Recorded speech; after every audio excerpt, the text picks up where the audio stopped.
The Samsung Galaxy S24 Ultra hopes to redefine the smart in smartphone with a wave of AI features that touch nearly aspect of the device. Want to type a note in just the right tone? There's Chat Assist in the keyboard. Want to speak to someone in another language?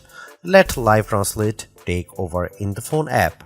Or you could just circle those sneakers you just saw on TikTok and instantly look them up with Circle to Search. Throw in a ton of generative AI photo features including moving subjects around and filling in backgrounds, and it's easy to get overwhelmed. But Samsung deserves credit for making the Galaxy S23 Ultra's AI features fairly intuitive and simple to discover. Just look for a little button with 3 little magic pixel dust-like animations. If you see that, chances are you can do something cool. Not so cool is the Galaxy S24 Ultra's $1,300 price. It's $100 more than the Galaxy S23 Ultra and iPhone 15 Pro Max, making it the priciest flagship yet that's not a foldable phone. You also lose the 10x optical zoom from Samsung's previous Ultra, replaced with a less powerful but sharper 50MP 5x telephoto lens. But Samsung wants to win you over with other upgrades, including a stronger titanium design and a flat display that's insanely bright. Is the Galaxy S24 Ultra the best phone yet? Here's my pros and cons so far after some hands-on time with the phone. The Galaxy S24 Ultra has a release date of January 31 and it's available for pre-order now. The S24 Ultra pricing starts at a steep $1,299 for 256GB of storage. Other options include 512GB and 1TB. If you take advantage of Galaxy S24 Ultra pre-orders, you can get the 512GB model for the price of the 256GB option and the 1TB model for the 512GB price. The Galaxy S24 Ultra has a few important design upgrades you need to know about. First, it uses a titanium frame instead of aluminum, so you get more protection from drops and scratches. Second, the display has 42% slimmer bezels and an 11% slimmer camera. The result is a design that should be more durable, even if it's about the same weight as the S23 Ultra. The narrower bezels also make the handset narrower and therefore slightly easier to use with one hand than the S23 Ultra, and it's slightly slimmer too, at 6.40 by 3.11 by 0.34 inches versus 6.4 by 3.0 by 0.35 inches.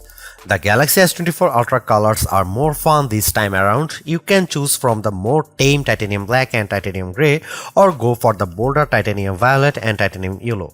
My favorite is the violet option, but yellow is vibrant without being too in your face. Yes, the curve is gone. Samsung made the Galaxy S24 Ultra's display flat, which many users have been asking for. This makes the S24 Ultra less slippery in the hand and also a better canvas for the S Pen. Just keep in mind that there's no major S Pen upgrades this time around, with the exception of being a useful tool for the new Circle to Search feature. The bigger Galaxy S24 Ultra display upgrade for me is that the 6.8-inch QHD Plus AMOLED panel is searingly bright. The Galaxy S24 Ultra has a rated brightness of 2600 nits, which is a huge jump from the 1750 nits on the S23 Ultra. By comparison, the iPhone 15 Pro Max has a rated peak brightness of 2000 nits when displaying HDR content. I took the Galaxy S24 Ultra in a direct sunlight and I had no problem making out the action when watching the Mean Girls trailer on YouTube. Samsung also set up a comparison video in the S24 Ultra and S23 Ultra under harsh lighting, and the newer flagship was noticeably brighter. The S24 Ultra's panel continues to have a refresh rate of 1 to 120Hz, which is good, but it would have been nice to see a jump to 144Hz for even smoother gameplay. The Galaxy S24 Ultra ushers in the era of Galaxy AI, and it's more than a marketing gimmick.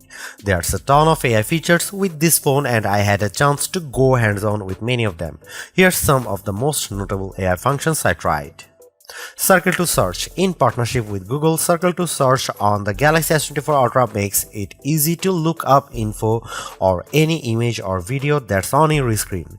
Just long press the home button, circle the object or subject, and a search results page will pop up. I tried this feature with yellow flowers and found out it was a Makora plant.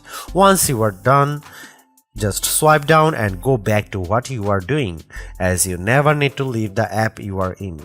Note that circle to search should work in video apps like TikTok and YouTube as well. Chat Assist. Built into the keyboard, Chat Assist can help you craft just the right message using the right tone. You can choose from options like casual, #social, and professional. I typed something purposely rude to see how the AI would message my tone. So, hi, I am running late, but you have nothing better to do. So I am assuming it's fine. Turned into, hey, I know I'm running late, but you are probably just chilling, so it's all good. Live Translate. With Live Translate, you can speak to someone else in one of 13 different languages. You will see this option in the phone app, and I tried it by making a mock restaurant reservation with someone who speaks Spanish in demo. The translations seemed accurate and it was fairly easy to converse with the other person, but I could see how the direction and slight latency might confuse or frustrate the other caller at once. Notes AI features. If you use the Notes app on Samsung phones, you will be glad to know that you can auto-format notes using AI, so you'll be able to get quick summaries with bullet points. The AI can also straighten your handwriting if you are using the S Pen. Samsung Voice Recorder. In addition to transcribing your voice recordings, the Samsung Voice Recorder app can auto-summarize them to make it easier to get the context quickly. It can also differentiate several speakers. There's a lot of AI camera features too once you start editing pics, but before we get to that, how about the cameras themselves? The good news is that the main 200 megapixel has 60% larger pixels, which should let in more light, and the optical image stabilization is also improved for steadier videos. On the zoom front, you still get a dedicated 10 megapixel 3x telephoto lens, but in a controversial move, Samsung swapped the previous 10 megapixel 10x zoom for a 50 megapixel 5x zoom, so you get a higher res sensor but less pure zooming power. I only tested the new 50 megapixel telephoto indoors using Samsung's own props, and it delivered pretty good detail at 10x, but I noticed noise at 30x and beyond. However, I do like the square guide of your zoomed in view in the upper left corner turns green when it thinks you can get a steady shot. In terms of AI photo editing features, there's two main ways to tweak your shots. One is by pressing in info button, which will generate suggested fixes for your pic by analyzing the image. For instance, I could easily remove a person's reflection in a window and the S24 Ultra field in the background.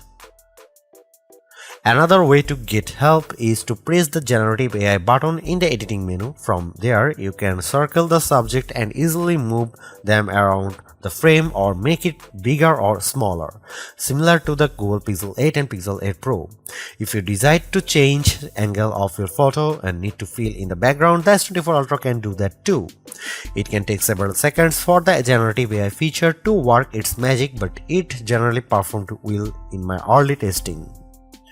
Another nifty AI feature is instant slow-mo videos. You don't need to shoot in slow-mo mode, just press and hold on a video in your gallery and the Galaxy S24 Ultra will turn the portion of the clip into slow-motion footage. This worked well in my testing. The 12 megapixel front camera doesn't offer any notable upgrades, but it takes advantage of all the same AI features as the other cameras. The Galaxy S24 Ultra packs Qualcomm's Snapdragon 8 Gen 3 chip, which enables faster CPU and GPU performance along with improved ray tracing for enhanced gameplay visuals. Plus, the NPU on board should speed up AI-related tasks while helping the S24 Ultra last longer on a charger. This chip is backed up by 12GB of RAM as well as 256GB of storage to start. The Galaxy S23 Ultra had 8GB of RAM in the entry-level model, so it's nice to see an upgrade here. For better sustained performance, Samsung is touting an improved cooling system for the Galaxy S24 Ultra with 92% increased surface area. The Galaxy S24 Ultra features a 5000 mAh battery just like the S23 Ultra, so we may not see a big leap in endurance. However, the more efficient Snapdragon 8 Gen 3 chip could help the S24 Ultra last longer on our web surfing beta test. The S23 Ultra lasted 12 hours and 22 minutes in adaptive mode for the display and 13 hours and 9 minutes in 60Hz mode, which is good enough to make our best phone battery life list.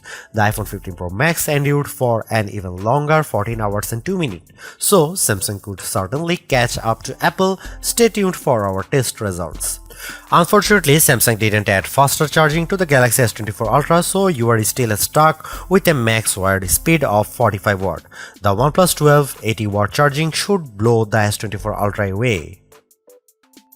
The Galaxy S24 Ultra represents a huge bet on AI as a selling point for getting people to upgrade their phones. Sure, there's other notable enhancements such as the brighter flat display, titanium frame, faster chip, and 7 years of updates. But the real star of the show is AI, and based on my initial impressions, I do think several of the features are worthwhile and just as important, easy to use. I am particularly impressed by the auto summaries for notes and the quick fixes for images based on suggestions. However, I think users might be confused by some photo editing options being tucked under the info button and others under a generative AI button. Circle to search in particular could be a game changer as it works in any app. Do all these upgrades add up to a $1,299 phone? That's a lot of money to spend on even the most ultimate of flagships. So stay tuned to our full Galaxy S24 Ultra review to see if it's truly worth the splurge.